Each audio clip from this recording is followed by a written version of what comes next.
दोस्तों, चेहरे पे बड़ी सी मुस्कान और दिल में ढेर सारी खुशियों के साथ एक बार फिर आप लोगों के सामने लेके आया हूँ the Milendra Gautam show, voice of life, आवाज जिंदगी की। जी हाँ, यही वो आवाज है जो हमारे समाज के दिग्गज लोगों की आज यहाँ पर आवाजें आपको सुनाई देंगी। और इस शो में आप जितना भी हमारे बहुजन समाज के लोगों का जो संघर्ष है, उन संघर्षों का मैं हिस्सा ही नहीं किस्सा भी हूँ। और इसी किस्से में आज सुरों की मलिका, जी हाँ, बहुजन समाज की सुरों की मलिका बुद्ध मित्रा जी हमारे साथ हैं और बुद्ध मित्रा जी का स्वागत करते हैं। आपका बहुत बहुत स्वागत है। और जय भी महोदय, कैसे हैं आप?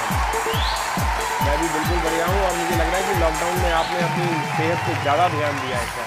प्लीज़ बैठिए। दोस्तों, मैं आपको बता रहा था कि सुरों की मलिका, जी हाँ, बुद्ध मित्रा, आज बुद्ध मित्रा जी हमारे समीप बैठी हुई हैं और हमारा शो भी बहुत गौरवान्वित महसूस कर रहा है कि बहुजन समाज की सबसे सुरीली और सबसे खूबसूरत और सबसे ही शानदार आवाज़ और एक दिग्गज जो हस्ती है वो हमारे साथ बैठी हुई है, बुद्ध मित्रा जी।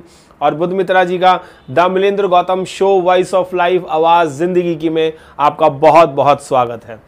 बुद्ध मित्रा जी, आपको सभी लोग सुरों की मलिका कहते हैं और जितना सुर आप लगाती हैं और जितना बेहतरीन और जितने अंदाज से आपका सुर और गाने गाते हैं आप, उसका क्या राज है?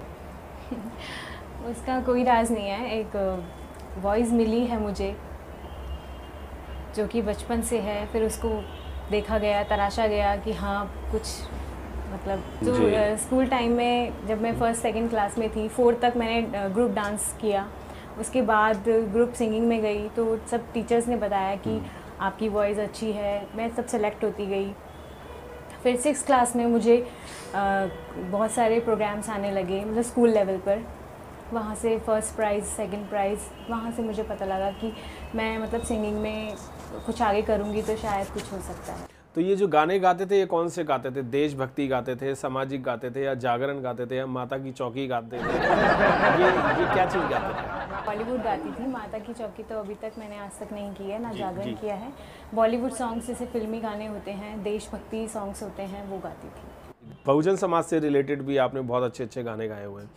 एक चीज़ और कहना चाहूँगा, अभी आपने ये कहा था कि मुझे आवाज़ मिली है। आवाज़ तो मुझे भी मिली है, पर इतनी सुरीली क्यों नहीं मिली है? आवाज़ मिलना तो हर एक किसी को आवाज़ मिली हुई है, पर मैं भी और हर एक लड़की आपको देख करके यही कहती है कि भाई मेरी भी आवाज़ कुछ इसी तरीके की होनी चाहिए। कहाँ कहाँ गाने का आपको मौका मिला? इंडिया में मैंने हर जगह गाने गाए हैं। पहले मैं ऑडिशंस देती थी, जैसे मैं 11th-12th में थी, पता लगा कि ऑडिशंस हो रहे हैं। बहुत उस टाइम पे 500 रुपये की एक एंट्री होती थी कि हम ऑडिशन देंगे तो आपको सिलेक्ट किया जाएगा। अगर सेलेक्ट नहीं होते हो तो 500-200 रुपीज़ हैं वो आपके कैंसिल हो जाएंगे, वो आपको वापस नहीं मिलेंगे। लेकिन luckily by the grace of doctor B R Ambedkar, Babasaheb ji and Gautam Buddha, तो मैं सेलेक्ट होती गई और मुझे शोज़ मिलते गए, उसी से फिर पहचान बनी। बहुजन समाज में तो बहुजन के गीत गाने से शायद ज़्यादा पहचान मिली, या बॉलीवुड गाने से मिली? बहुजन जो अपने प्रोग्राम्स हैं, सामाजिक प्रोग्राम्स हैं, वो गाने से ज़्यादा मुझे फेमस हुआ। जितने भी कॉन्सेप्ट हुआ करते थे उसमें आप पार्टिसिपेट भी करते थे और आपने कुछ रियलिटी शो में भी आपने पार्टिसिपेट किया है। तो ये कहाँ कहाँ के शहर थे, कौन कौन से शहर थे? मैंने दिल्ली से ही किया है, इंडियन आइडल और सारेगामापा में किया था। सारेगामापा इंडियन आइडल में 3rd-4th राउंड तक मैं हो जाती थी, लेकिन जो मुंबई राउंड था उसमें मुझे रिजेक्ट कर दिया गया था। कुछ कारण, कुछ स्पेशली कारण कुछ होता था? पता नहीं, ऐसा मुझे कुछ लगता नहीं है, क्योंकि मुझे जैसे बताया जाता था और भी लोगों की थ्रू कि वहाँ पे सोर्स चलता है। ऑब्वियस है कि मैं अपने आप को ही तराशने लगी, यानी कि मैं अपने आप को ही निखारने लगी, अपनी आवाज़ को ही, कि शायद मुझ में ही कोई कमी होगी। तो उसी को चलती है मैंने बहुत अच्छे से किया। सारेगामा और इंडियन आइडल तो नहीं कर पाई, लेकिन अपना ही जो एक बहुजन सिंगिंग टॉप आ रहा है उसमें मैं जज हूँ। जज है। और आप एक प्रोग्राम में और जज हैं जो लॉकडाउन के कारण नहीं हो पाया था। वो तो मेन जिसका प्रोग्राम नाम है लाइव लॉर्ड बुद्धा म्यूजिकल बहुजन आइडल। मेरी जर्नी ही लाइव लॉर्ड बुद्धा प्रोग्राम से स्टार्ट हुई है जी। फर्स्ट हमने मेरी दादाजी की बुक है, धम्पदाचार्य भद्रशील रावत जी, उनकी धम्पद है, विमोचन हुआ था। तो वहाँ 6 जुलाई 2014 को जी मैं था उसमें। हाँ, तो वहाँ पर हमने एक प्रोग्राम किया था बाबा साहब जी का। तो उसके बाद से फिर आपका सेकंड प्रोग्राम था, आपका सब कुछ हो चुका था, मैंने ही कॉल किया था कि सर मैं आपके प्रोग्राम में आ सकती हूँ, मुझे मौका मिल सकता है। तो वो मेरे लिए बहुत बड़ा चांस था कि उसी से ही मुझे लोग पहचानने लगे। तो आपका उसके लिए बहुत बहुत नहीं साधुवाद की कोई ज़रूरत नहीं, क्योंकि live Lord Buddha musical program जो है वो आप ही युवाओं का मंच है और आप जैसे कलाकारों के लिए ही वो मंच है।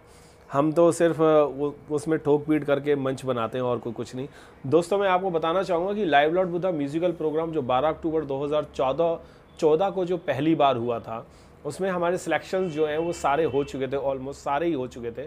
और 6 जुलाई 2014 को शाह ऑडिटोरियम में मैंने बुद्ध मित्रा जी को पहली बार सुना था वहाँ पर। और पहली बार ही मेरी फर्स्ट चॉइस ये हुई थी कि गर्ल्स में अगर किसी लड़की को लेना है तो वो बुद्ध मित्रा जी को लेना चाह रहा था मैं, पर किसी भी कारण से या बहुत सारे हमने सोर्सेज लगाए, इनसे जो संपर्क था वो नहीं हो पा रहा था। और जो संपर्क सूत्र लोग थे वो चाहते भी नहीं थे कि ये आएँ, क्योंकि इनकी आवाज़, मैंने कहा ना, पूरे बहुजन समाज में सबसे अगर बेहतरीन आवाज़ गर्ल्स में मैं मानता हूँ तो मैं इन्हीं की ही मानता हूँ। जिस दिन हमारा लास्ट बिल्कुल फाइनल होना था, जो कार्ड प्रिंट होने जा रहे थे, उसी दिन तकरीबन 2 बजे का टाइम था, दोपहर के 2 बजे हमारी सबकी मीटिंग हो रही थी और इनका फ़ोन आया कि आप मिलिंदर गौतम बोल रहे हैं। मैंने कहा हाँ मैं बोल रहा हूँ। कि सर मैंने एक फेसबुक पे ऐड देखी थी कि आप कोई live Lord Buddha musical program कर रहे हैं। तो मैंने दोस्तों इनको छूटते ही ये कहा था कि आप बुद्ध मित्रा बोल रही हैं। मैंने छूटते ही आपको यही कहा था। तो इन्होंने कहा हाँ सर मैं वही बोल रही हूँ, आपको कैसे पता? मैंने कहा बस मैं यही चाह रहा था कि आपका कॉल कब आएगा या आपसे संपर्क कब होगा। तो मैंने कहा इनसे कि आप टीचर हैं चंडीगढ़ में और क्या आप फ्री हैं इस प्रोग्राम में आने के लिए? तो आपने कहा सर मैंने तो फ़ोन ही इसीलिए किया है। तो फिर मैंने दोस्तों उनको ये कहा था कि आप जल्दी से अपनी 2-3 फ़ोटोग्राफ्स भेज दीजिए और 2-3 गाने आप तैयार कर लीजिए और आप हमारी तरफ से सिलेक्ट हैं। और वो दिन है और आज का दिन है, आप लाइव लॉर्ड बुद्धा में, इसी के लिए आपको बहुत बहुत साधुवाद है। और हम ये चाहेंगे कि जितने भी प्रोग्राम्स होते हैं आप सभी प्रोग्रामों में अपनी प्रस्तुति हैं वो दें और बहुजन समाज को और आगे बढ़ाएं। उसके लिए आपके लिए बहुत बहुत साधुवाद कि आपने उस दिन मुझे फ़ोन किया, तो शायद आज हम यहाँ तक पहुँचे और आप इस शो में भी पहुँच पाए हैं। मैं एक चीज़ और जानना चाहूँगा कि आप दुबई में भी गए थे और भी कई देशों में गए हैं, तो वहाँ भी आप बहुजन समाज के ही गाने गाते थे? नहीं, वहाँ पे बहुजन समाज का एक भी अभी नहीं हुआ है प्रोग्राम, बॉलीवुड प्रोग्राम किए थे मैंने। अच्छा, बॉलीवुड प्रोग्राम थे। तो वहाँ जितने भी समाज के जो प्रोग्राम होते हैं उसमें जाने में आने में कुछ प्रॉब्लम नहीं होती? सामाजिक प्रोग्राम में हाँ बिल्कुल होती है। कई बार ऐसा होता है कि वो लोग किराया भी नहीं दे पाते, या तो स्थिति ऐसी होती है, आर्थिक स्थिति, हम आप सबको पता है कि आर्थिक स्थिति अभी हम लोगों की ऐसी नहीं है कि हम लोग बहुत लाखों का प्रोग्राम कर लें। लेकिन मेरी कोशिश ये होती है कि पहले देखा जाए कि हाँ वो प्रोग्राम किस लायक है। अगर अच्छे लेवल का है, वो हमें किराया दे सकते हैं तो बिल्कुल उन्हें देना चाहिए।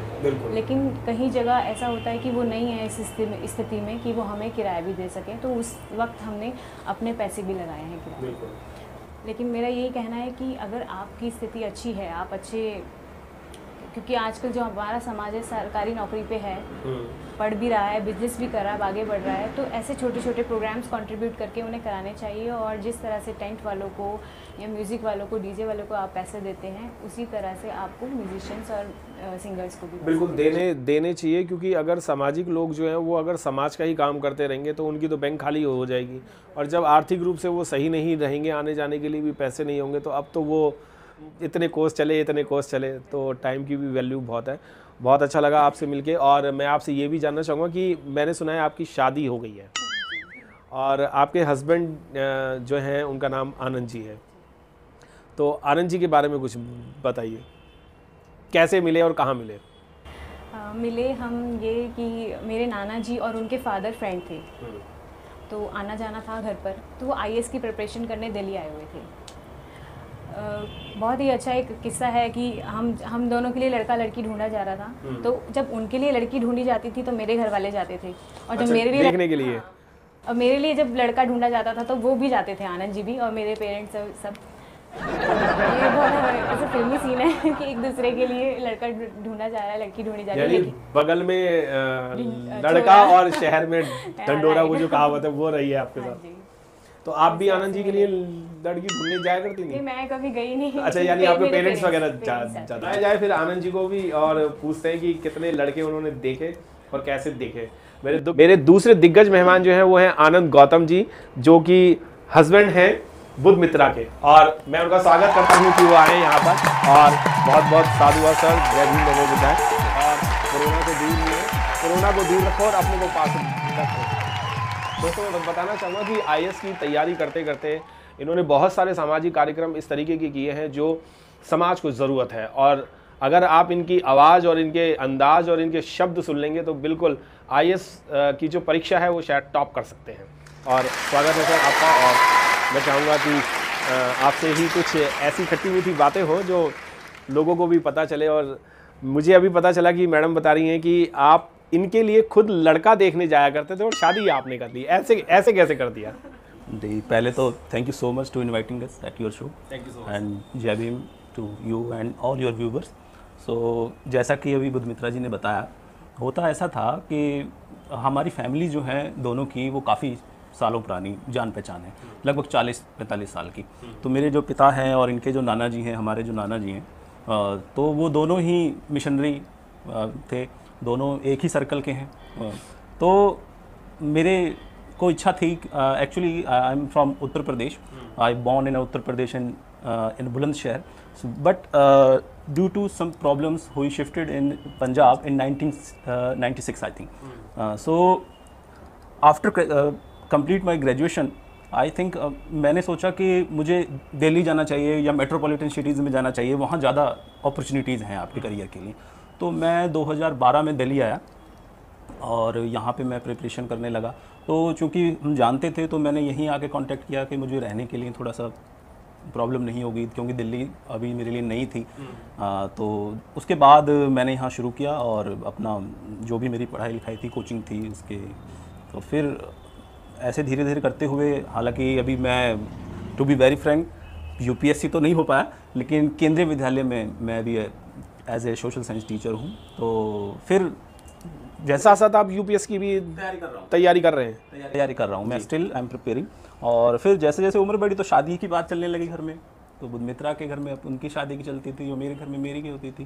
तो ऐसा कई बार होता था कि मैं पापा जी के साथ और मदर के साथ, जैसे अभी हम रेल कोच फैक्ट्री कपूरथला में हैं, तो वहीं पर कई बार हम गए थे बुध मित्रा जी के लिए लड़का देखने के लिए, तो मैं भी साथ में होता था। तो फिर लकीली शायद तो लड़का आपको पसंद नहीं आता था या बुध मित्रा जी को नहीं पसंद आता था? नहीं,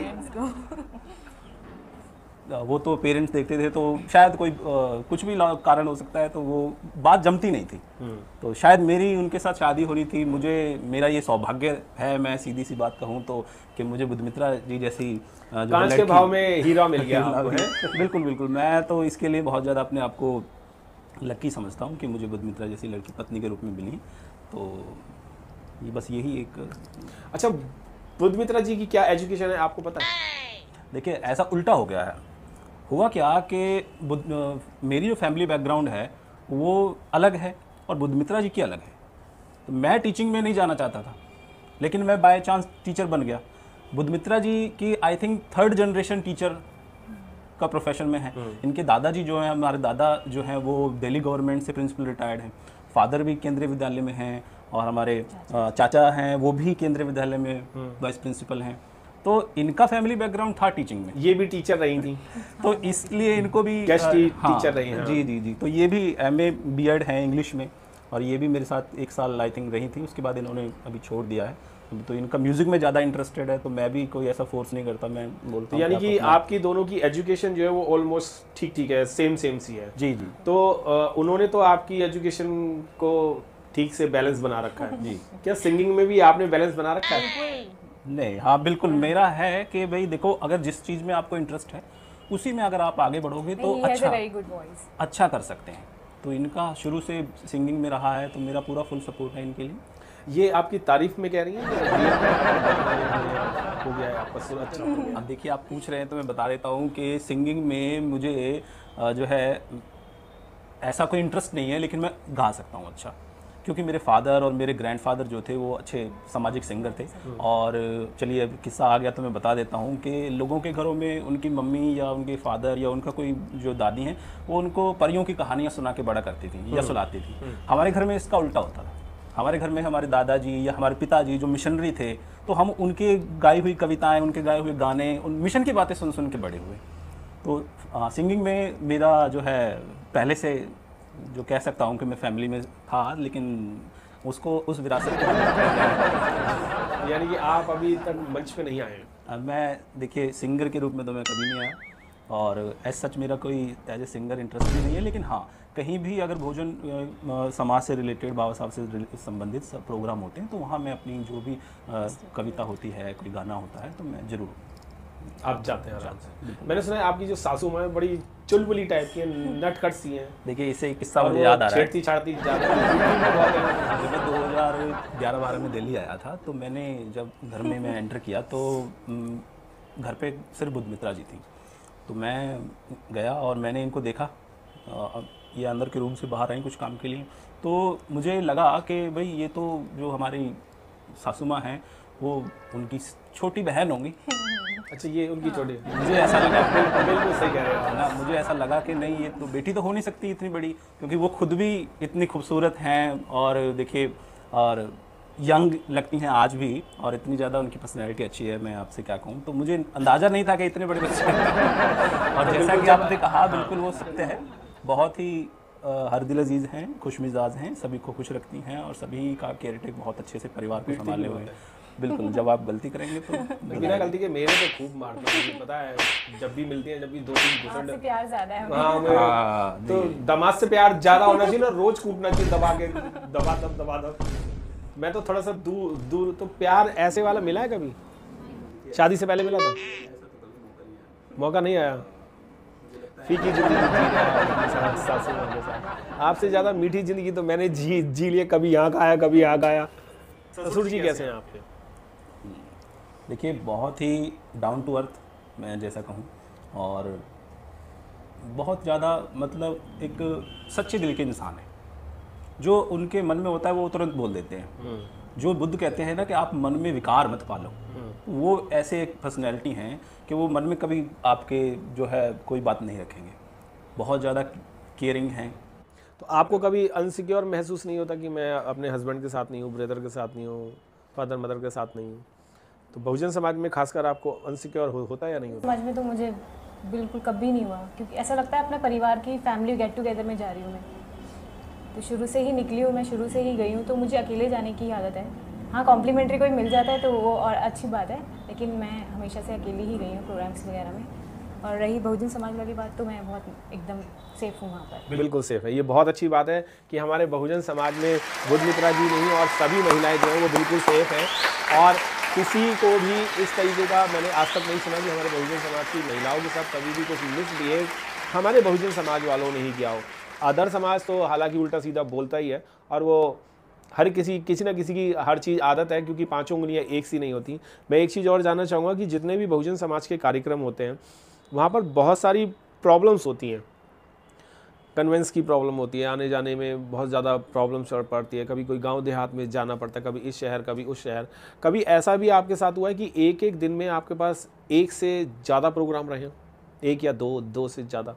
हरियाणा की बात है, प्रवीण बरसी जी के साथ हमने लगातार 1-2 महीने लगातार शो किए हैं। मतलब हम सो भी रहे हैं तो गाड़ी में सो रहे हैं, खा भी रहे हैं तो वहाँ जाकर खा रहे हैं कुछ। तो ऐसा हुआ 2-3 महीने लगातार हुआ। लाइक जब बाबा साहब जी का जन्मदिन होता है, भीम जयंती आती है 14 अप्रैल को, तो उस समय हैक्टिक हो जाता है प्रोग्राम्स का। एक मॉर्निंग शिफ्ट कर रहे हैं, फिर आफ्टरनून में, फिर इवनिंग में, एक नाइट में 4-4, 5-5 प्रोग्राम्स हमने दिए हैं एक बार। कभी ऐसा भी होता था कि सेम टाइमिंग के भी प्रोग्राम मिल रहे हैं और कुछ कैंसिल करने पड़ते थे, क्योंकि एक टाइम में 2 जगह तो नहीं हो सकते? तो क्या लाइव नहीं हो सकता कि चलो जी हम वीडियो कॉन्फ्रेंसिंग उससे वहाँ पर स्क्रीन लगवा दो, यहाँ गा रहे और वहाँ का भी काम हो जाए? होना चाहिए ना। तो लाइव लॉर्ड बुद्धा में हम कोशिश करेंगे कि इस तरीके से भी कुछ काम किया जाए। कभी अगर बाई चांस आप नहीं हुई और कहीं और महत्वपूर्ण जगह गई हों, तो कोशिश करेंगे, ये आइडिया अच्छा रहेगा। मैं आपकी मदर के बारे में भी जानना चाह रहा था कि अभी आनंद जी ने बताया कि आपकी मदर और आप बिल्कुल दोनों बहनें लगती हैं। जी बिल्कुल। तो क्या दिखने में ही बहनें लगती हैं छोटी बड़ी, या बिहेवियर में भी ऐसी हैं, या वो तुम्हें 2 चांटे लगाती हैं खींच खींच, चल ये कर ले, वो कर ले, वो कर ले? आज तक एक भी थप्पड़ मैंने नहीं खाया मम्मी से आज तक। और आनंद जी इनके थप्पड़ हमें पड़ रहे हैं, यानी इनके बाट के थप्पड़ हमें पड़ जाते हैं जो इनको नहीं हुए। ये आपको भी नहीं पड़े, आपके भी बाट के मैंने भी खाए। चलिए। औरों ने भी खाए, मैंने बहुतों को देखा है, कोई अगर पैर भी छूड़ा तो धप से मारती है। हाँ ठीक है। मम्मी हमारी बहुत ही अच्छी हैं, प्यारी हैं। हम लोग ऐसे फ्रेंड की, मेरे को बाहर इतने मेरे सच फ्रेंड नहीं हैं बहुत ज़्यादा, हाँ स्कूल फ्रेंड्स थे, लेकिन कब तक उनसे बात करते रहो फ़ोन पे भी। अभी मैं जो भी बातें होती हैं, लाइक शो पे गई हूँ तो एक एक चीज़ बताती हूँ, ये ऐसे हुआ मुझे बता, एक क्यूरियोसिटी रहती है, नहीं आज ये हुआ है तो मम्मी को जाके बताना है। जैसे चुगली करने वाली फ्रेंड्स होती है ना, तो हम लोग ऐसे अपनी बातें शेयर करते हैं। यानी गॉसिप भी करते हो तो आप अपनी मदर से करते हो, तो गोलगप्पे भी खाने होते तो उन्हीं के साथ खाते हो। चलो ये तो बढ़िया है। और पिज़्ज़ा खाना होता है तो मम्मी पिज़्ज़ा खाती है। हाँ, तो फिर आनंद जी को घेरना पड़ता है। आनंद जी एक बार आप बारिश में पिज़्ज़ा ला रहे थे मेरे लिए, पर लाया नहीं, ये गलत बात है, दोबारा ले लूँगा मैं आपसे। मैं इसी के साथ आपके सामने एक दिग्गज चेहरा और यहाँ पर लाने की कोशिश करता हूँ, और उसमें देखते कितना चुलबुलापन या कितनी शरारतें होंगी। शायद आनंद जी और बुधमित्रा में जितनी चुलबुलापन और शरारतें नहीं है, शायद उनमें हो सकती हैं। और मैं बुलाना चाहूँगा अनीता बॉस जी को, जो बुधमित्रा जी की मदर हैं और आनंद जी की सास हैं और मेरी फेवरेट। मैं इस कड़ी में एक और दिग्गज चेहरा जोड़ रहा हूँ, जिनका नाम है अनीता बॉस जी, और मैं चाहूँगा कि वो आ रहे हैं और आप सभी लोग उनका स्वागत करें। अनीता बॉस जी, मैं आपको बताना चाहूँगा कि अनीता बॉस जी मेरी बहुत ही फेवरेट है, और कई बार मैंने थप्पड़ भी खाए, आज कभी खाने को मिले और ना ही मिले तो बहुत बढ़िया। आज आपको दिखाऊंगा कि अगर ये फेवरेट है, माँ और बेटी दोनों ही फेवरेट हैं, और मेरे साथ आ जाइए। और आपका बहुत बहुत स्वागत है दामिलेंद्र गौतम शो में, जो कि आज आप यहाँ आएंगे, आपका बहुत बहुत साधुवाद। बिल्कुल, बुधमित्रा जी की मम्मी का बहुत बहुत स्वागत है। अनीता बॉस जी हमारे बीच में आ चुकी हैं, और मैं आपसे ये जानना चाहूँगा कि इतना खूबसूरत नायाब हीरा आपने कहाँ से पा लिया? सबसे पहली बात तो मैं ये कहूँगी, आपको धन्यवाद कहूँगी कि आज तक मुझे किसी ने नहीं बोला जन्मदिन पर बुधमित्रा का जन्मदिन होता है तो सब बुधमित्रा को ही विश करते हैं। ये पहले आदमी मिलेंद्र जी हैं। आपके लिए भी बहुत बहुत साधुवाद कि आपको मेरी ये बात बहुत अच्छी लगी, धन्यवाद। मैं ये कह रहा था, ये नायाब हीरा लाए कहाँ से? हम भारतेंदु और अनीता से, हम दोनों के बीच का ये मुझे पता था तुम इसी के लिए बात कर रहे हो। मैं तो आनंद जी की बात कर रहा था कि आनंद जी कहाँ से ले आए हो। आनंद जी, हमारे घर में परंपरा चली हुई है कि सब जमाई अच्छे हैं। मेरे पापा बहुत अच्छे जमाई थे, फिर मेरे आपके पति भी बहुत अच्छे जमाई हैं। हाँ, जो मेरे पति हैं वो भी बहुत अच्छे जमाई हैं। जो आनंद जी हैं, मोना के पति हैं, वो भी बहुत अच्छे। एनर्जी कहाँ से आती है? जो एनर्जी है वो कहाँ से आती है काम करने जो की? मेरे महापुरुष हैं उनकी वजह से मेरे को आती है कि। तो महापुरुष में कौन? राम, सीता, लक्ष्मण, गौरी शंकर, पार्वती, सीता मैया, वो भगवान बुद्ध जी, बाबा साहब। आज जो कुछ भी है हम बाबा साहब की वजह से ही है। जो भाई जो फीडिंग में मिली है हमें, वो सब लोग, मेरे को ही नहीं, सब जो औरतों को, जो बाबा साहब की वजह से ही हम हैं। बाबा साहब ना होते तो क्या होते आप? बाबा साहब नहीं होते अगर उन्होंने आपको सारी फ्रीडम दी है, आपको सारे हक अधिकार दिए हैं, अगर बाबा साहब नहीं होते तो क्या करते आप? हम ऐसे इंटरव्यू नहीं दे रहे होते, शायद हम ऐसे बैठ भी ना ऐसे नहीं पाते, बैठते। इतने खूबसूरत भी ना रहते, इतनी अच्छी आवाज़ें भी ना होती हैं हमारी शायद। मैं दोस्तों बताना चाहूँगा कि महिलाओं को सबसे ज़्यादा जो अधिकार मिले थे, वो सबसे ज़्यादा अधिकार महिलाओं को ही मिले थे। वो इसलिए मिले थे क्योंकि उनको खाने पीने, बैठने, ओढ़ने, चलने, पढ़ने, लिखने का भी कोई अधिकार नहीं था। इवन आज जो हम बहुत अच्छा खाते पीते हैं, जो भी हम रह रहे हैं, या देश की पहली प्रधानमंत्री इंदिरा गांधी बनी, कोई IAS अफसर बना, कोई PCS अफसर बना, पायलट बना, या साइंटिस्ट बनी, कोई महिला डॉक्टर बनी, इंजीनियर बनी, वो सिर्फ और सिर्फ यही एक अधिकार था जो बाबा साहब डॉक्टर BR अम्बेडकर ने हर एक महिला को दिया। और मैं आपको ये भी बता दूँ, किसी जाति वर्ग, विशेष जाति वर्ग को नहीं मिला था, वो हर एक जाति वर्ग की महिला को मिला था, क्योंकि शोषण जो हुआ करता था वो हर जाति और हर धर्म में हुआ करता था। इसीलिए बाबा साहब ने सबसे पहले उन महिलाओं की वो बेड़ियां तोड़ी थी जिनमें वो कैद थी, और उन्हें आज़ाद किया था। और उसी की वजह से आज हमारे साथ दो ब्यूटीफुल लड़कियां सी ही हैं, और माँ बेटी दोनों ही ऐसी लग रही हैं। बिना पिटे अभी नहीं माना। नहीं, पिटने का तो मेरा अधिकार है, वो तो आपका अधिकार है, उसमें तो कोई बात नहीं है। ये बुधमित्रा क्या खाना बनाना उन्हें आता है या सिर्फ गाना गाना ही आता है? नहीं, खाना बहुत अच्छा आता है बनाना। रोटियां तो मुझसे भी अच्छी रोटियां बनाती है ये। माँ है, तारीफ तो करेंगी। आनंद जी, मैं आपसे पूछना चाहूँगा, आप बताइए। देखिए, इसका आप ये देखिए कि लास्ट 6 मंथ से लॉकडाउन है, और लॉकडाउन में जैसे ही मैं यूट्यूब पे कभी कभी सर्च करता था ये वाली डिश होनी चाहिए खाने के लिए आज, तो मोना हूबहू एज इट इज़ 100% वही टेस्ट, वैसा ही वो डिश बना के तैयार, यानी देखने में भी वैसी थी और खाने में भी वैसी थी। तो मैं हैरान होता था, मैंने कहा यार मैंने कभी आपको देखा नहीं रसोई में काम करते हुए, आप ये कैसे? तो लिटरली हमारी मदर ने भी, जो मेरी सासू माँ हैं, इन्होंने भी कभी काम नहीं कराया जब तक मैं इनसे जानता हूँ कि आप खाना बनाइए आज का, ये रोटी बनाइए। खुद ही एक नेचुरल सर्वगुण संपन्न अगर एक शब्द बोलूँ हैं, खाना बनाना अच्छा जानती हैं, बहुत ज़्यादा खूबसूरत हैं, ठीक है। आप देखिए कि एक सोशल एक्टिविस्ट बहुत अच्छी हैं, बहुत ज़्यादा बोल्ड हैं, और सिंगर तो आप जानते ही हैं, तो टॉल भी है, छोटी मोटी सी नहीं है, नन्ही मुन्नी सी है। अच्छा मोना जी, मैं आपसे भी जानना चाहूँगा कि जो पहले की आपकी फ़ोटो थी वो बड़ी गोलू मोलू सी थी, तो शुरू से गोलू मोलू रहे हो या बीच में खा पी के पापा ने देसी घी खिला दिया आपको, पार्ले जी के बिस्कुट खिलाए, पापे खिलाए? एक्चुअली हुआ क्या, मैं पतली थी बहुत ज़्यादा, बहुत मतलब हड्डी लाइक। तो मैंने 12th के बाद शो स्टार्ट कर दिए। 11th-12th में थोड़े थोड़े होते थे, 12th के बाद बहुत ज़्यादा होने लगे। तो रात लाइफस्टाइल चेंज हुआ, रात का खाना, सुबह सोना, रात को जगना, तो उससे ना मेरा बहुत तेज़ी से वेट बढ़ा। तो मैं कभी कम कर लेती थी, कभी ज़्यादा हो जाता था, कभी कम ज़्यादा, लेकिन अभी मैंने, हाँ ये तो इनमें खासियत है कि अपने टेस्ट के अनुसार ये अपना वेट कम और ज़्यादा कर लेती है। एक महीने में 10 किलो, एक महीने में 10 किलो यार, मुझे भी टिप्स दे दो। तो बढ़ा लेते हैं। मेरा वेट कम नहीं हो रहा, इन्होंने मार मार के इतना सूजा रखा है मुझे। तो मैं मोटा नहीं हूँ पर मैं सूजा हुआ हूँ, इन्होंने मारा ही इतना है तो क्या करूँ। अच्छा, आपके गाने की बहुत तारीफ होती है और हर जगह ही होती है, और मैं भी आपके गाने को बहुत ज़्यादा लाइक करता हूँ। तो एक छोटी सी पंक्ति हो जाए गाने की। एक फेवरेट सॉन्ग है मेरा, वही गा दूँ। एक फेवरेट सॉन्ग है जो कि कविता कृष्णमूर्ति जी ने गाया है। ज्ञान सूर्य तो इस जगत का, भीम राव महान। ज्ञान सूर्य तो इस जगत का, भीम राव महान। भारत भूखे क्रांति सूर्य को, हम करते हैं प्रणाम, हम करते हैं प्रणाम, प्रणाम, प्रणाम, प्रणाम। बहुत बढ़िया, बहुत बढ़िया।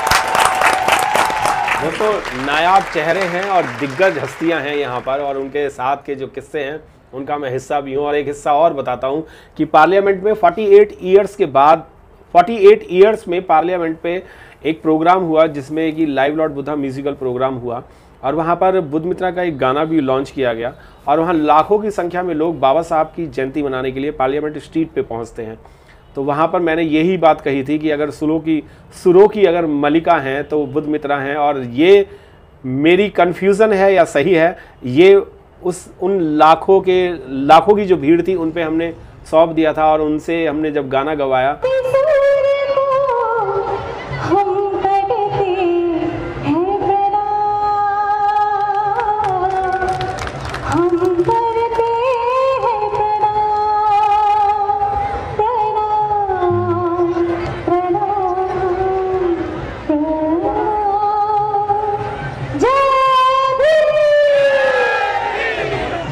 तो सभी ने यही कहा था कि वाकई में बुद्ध मित्रा जो हैं वो सुरों की मलिका हैं हमारे बहुजन समाज की। एक बार उनके लिए जोरदार तालियां जरूर दें। इसी बीच में मैं उस दिग्गज हस्ती को बुलाना चाहूँगा कि जिनकी वजह से वो एक ऐसा पेड़ है जिनकी जड़ें इतनी मजबूत हैं और उनकी शाखाएं जो हैं वो मेरे साथ बैठी हुई हैं, और भी शाखाएं हैं जो उनकी बहुत जगह फैली हुई हैं, जैसे कि मम्मी पापा या उनसे ज्ञान लिया हुआ वो अपने बच्चों को दिया, अपने भाई बंधुओं को दिया, अपने समाज के लोगों को दिया। तो मैं बुलाना चाहूँगा वही दिग्गज हस्ती जो एक मील का पत्थर साबित हुए, और उनका नाम है Bharatendu Rawat ji. Milendra Gautam show voice of life आवाज़ ज़िंदगी में आपका सर स्वागत है, बहुत बहुत स्वागत है सर। और सबके बारे में बता दें कि सर स्कूल के टीचर ही नहीं है, बाकी के बहुत सारे लोगों को सामाजिक टीचिंग उन्होंने बहुत दी है, और वो हमें जो जान पड़ता है वो यहीं से पता चलता है कि उनके दामाद भी इसी तरीके के हैं, उनकी बेटी भी उन्हीं इसी तरीके से है, और उनकी जो वाइफ है वो भी सामाजिक तौर पे सभी पूरा परिवार पूरा खानदान जो है वो लगा हुआ है। और जो इनके पिताजी हैं वो तो ऐतिहासिक इंसान हैं, उनको हम यहाँ पर कभी ज़रूर बुलाएंगे और आप लोगों से मिलेंगे। सर हम जानना चाहेंगे सर, ये बेस जो आपने इनको दिया आपको कहाँ से मिला? देखिए, कहानी तो बहुत पुरानी है, मगर जो हमारे दादाजी से सन 57 में बौद्ध आंदोलन में 4 महीने की जेल काटी थी। हमारे गांव के जो दादा लगते थे 5 आदमी। आज़ादी के आंदोलन में या बौद्ध आंदोलन? बौद्ध आंदोलन भी हुआ था कोई? हाँ जी, सन 57 में हमारे समय में बुद्धपुरे मौर्य, चंद्रपाल सैलानी और संतपुरे गौतम जी जो बुलंदशहर के जो उन्होंने हमारे इलाके में अलीगढ़ और तहसील हसैन फसैन इलाकों में बहुत मूवमेंट चलाया था, जिसमें हमारे दादाजी और हमारे गांव के 5 लोग जिन्होंने जेल अलीगढ़ कारावास में गए थे। तो उसमें हुआ क्या था जो कि वो जेल चले गए? जेल में गए थे कि मतलब जो वहाँ के बहुत मूवमेंट हुई थी, तो मूवमेंट में लोगों ने मतलब वो करने के लिए कि भाई ये ऐसा क्यों कर रहे हैं, तो उसके लिए उन्होंने 4 महीने की जेल उनको कारावास हुआ था।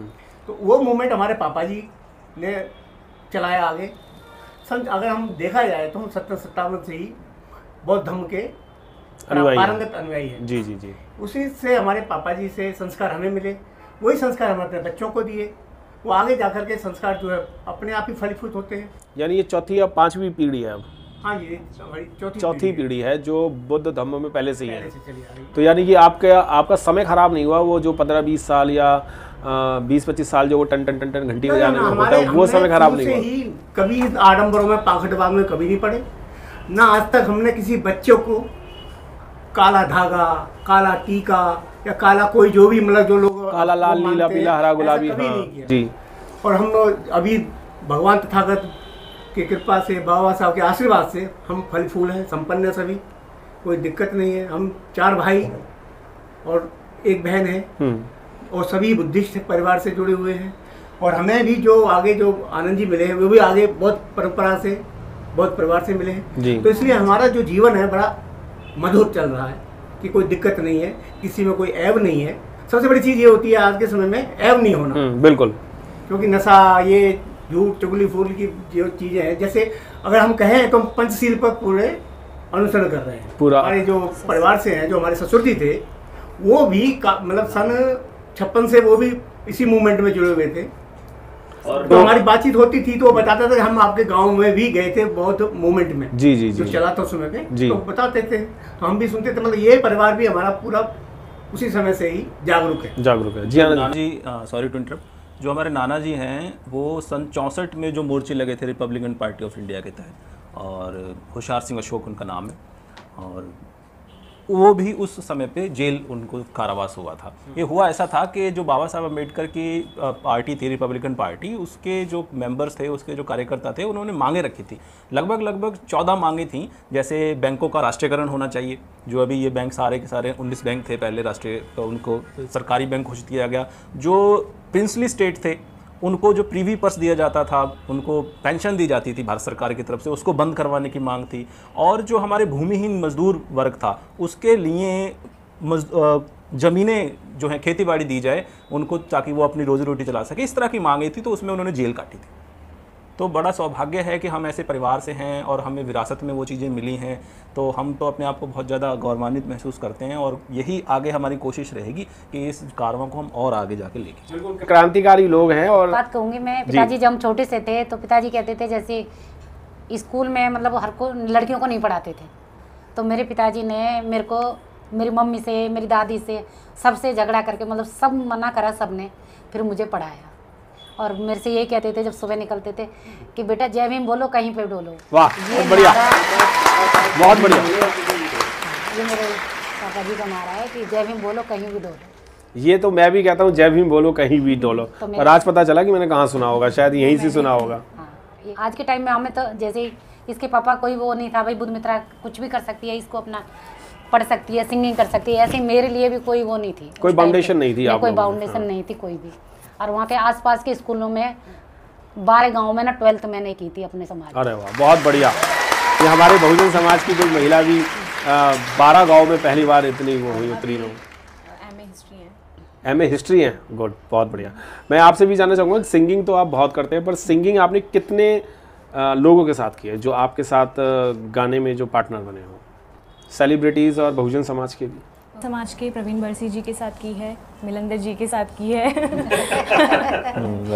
और शशि भूषण भैया जी के साथ की है, राजू भारती जी के साथ की है, संजू आरजे भैया, एबी टोहानिया भैया, और सतविंदर वीर जी हैं, सतविंदर आज़ाद वीर जी, उनके साथ की है, आर जोगी जी के साथ की है, नरेंद्र खेड़ा जी के साथ की है, उनका लिखा गाना मैंने गाया है जो कनाडा में है, तो इन सब के साथ की है। तो मेरे आनंद जी, मेरे साथ भी आनंद जी आनंद जी के साथ भी। यानी मुझे मिला के 1 दर्जन से भी ज़्यादा लोगों के साथ आपने गाना गाया है, बहुत बढ़िया। और अगर हम सेलिब्रिटीज़ की बात करें जो बॉलीवुड के जो होते हैं, उनमें से किसके साथ की? सेलिब्रिटी के साथ मास्टर सलीम जी, तरुण सागर जी, शमशाद बेगम जी, सलमा आगा जी, क्योंकि बपी लहरी जी, कल्पना चावला जी, ये सब आए थे। कल्पना चावला जी वो सिंगर हैं, नरेंद्र चंचल, हाँ, उनसे अवार्ड मिला था मुझे, नरेंद्र चंचल जी से अवार्ड मिला था।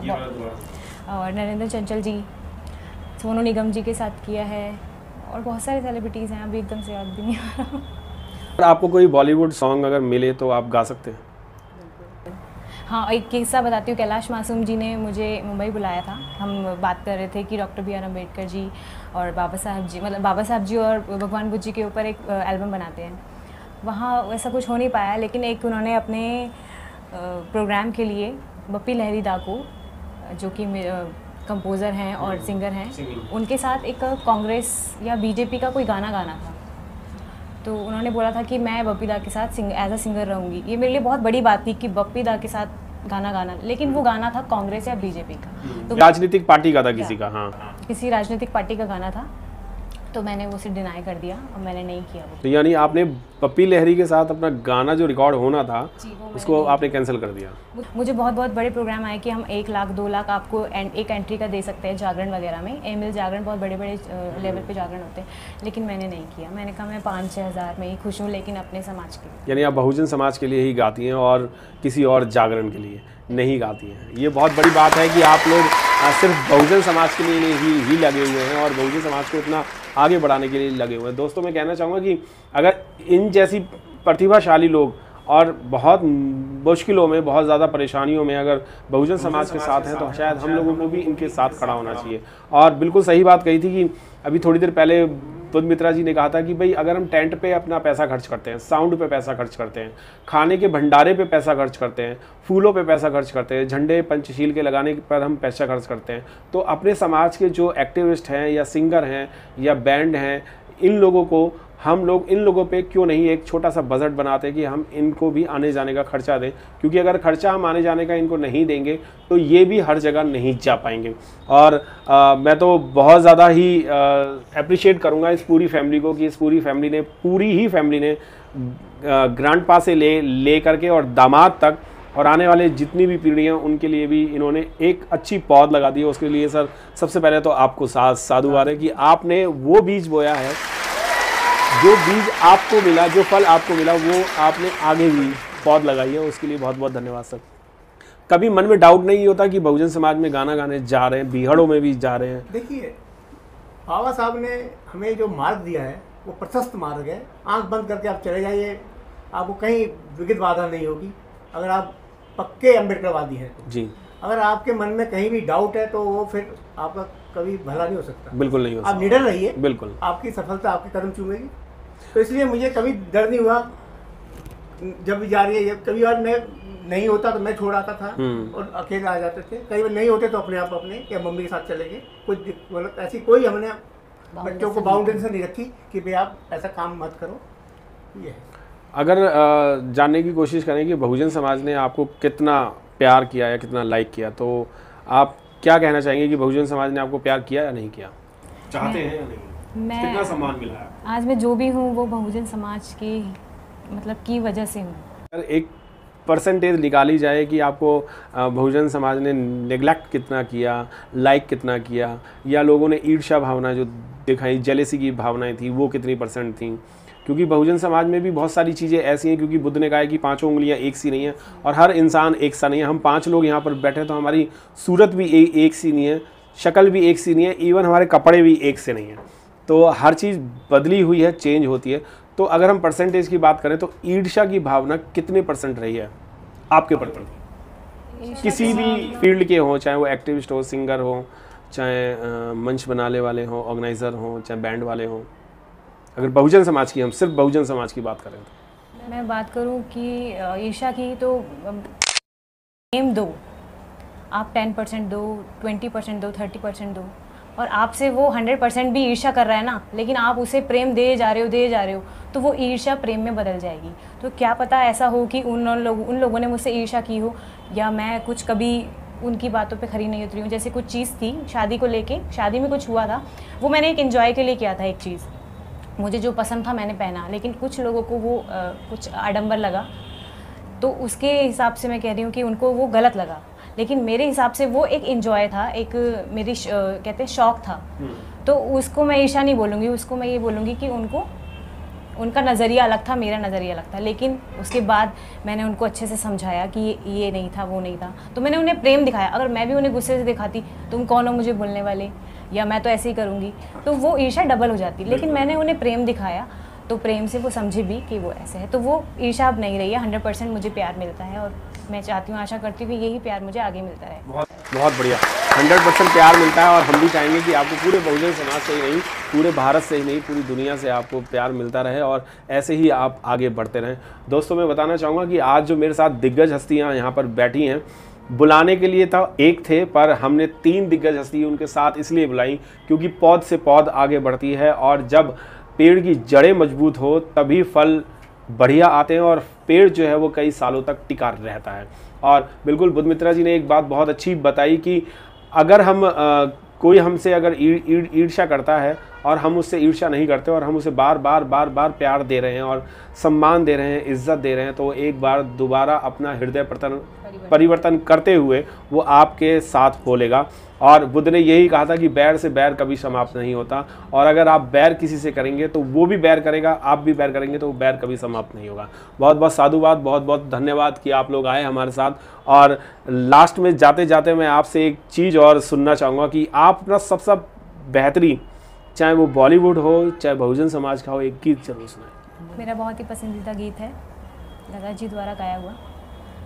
ये क्या बात है आज की चांदनी में, कि हम खो गए प्यार की रागनी में। ये बाहों में बाहें, ये बहकी निगाहें, लो आने लगा जिंदगी का मज़ा। ये रातें, ये मौसम, नदी का किनारा, ये चंचल हवा, कहा दो दिलों ने कि मिलकर कभी हम न होंगे जुदा। ये रातें, ये मौसम, नदी का किनारा, ये चंचल हवा। इसी जी आपसे एक गाना और हम सुनना चाहेंगे जो बहुजन समाज में आपने एक सिंगर के साथ गाना गाया है, उसका नाम लेना भूल गए आप, मन्नू गौतम। और मन्नू गौतम जी जिस अंदाज से गाना गाते हैं, जिस तड़क भड़क से गाना गाते हैं, ऐसा ही कोई गाना सुनाइए। भीम की हूँ, मुझे किसी का डर नहीं, मैं दीवानी भीम की हूँ, मुझे किसी का डर नहीं। नजर मिलाए मुझसे कोई, नजर मिलाए मुझसे कोई, किसी में इतना दम नहीं, मैं दीवानी भीम की हूँ, मुझे किसी का डर नहीं। और एक पंजाबी सॉन्ग है मेरा, मैं तीहा बाबा साहब जी दी चक देंगे फट्टे, अख देंगे कट ज मैनू टेढ़ा टेढ़ा तके। मैं तीहा बैणा, मैं तीहा बाबा साहब जी दी चक देंगे फट्टे, मैं तीहा बैणा साहब जी दी चक देंगे फट्टे। मूल निवासी गुरुआ दियां लिखता विचों सिखिया, घेड़े वाले ने जद भी लिखिया निर्भय होके लिखिया। मूल निवासी गुरुआ दियां लिखता विचों सिखिया, नरेंद्र खेड़े ने जद भी लिखिया निर्भय होके लिखिया। रहमत साडे जरनैल होए ने असीं सिपाही बगे, मैं तीहा गुरु रविदास जी।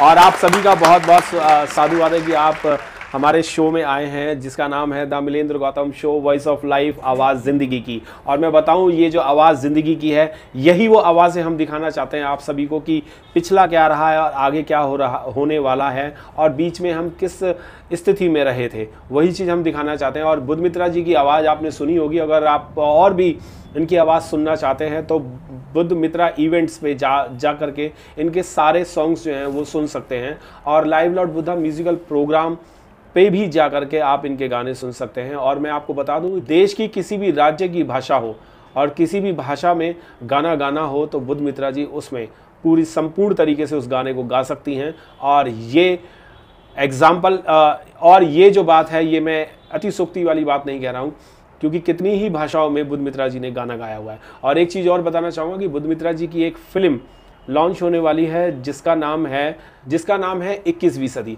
और उस 21वीं सदी की फिल्म के बारे में भी थोड़ा सा जानने की कोशिश करेंगे, आखिर ये 21वीं सदी है क्या?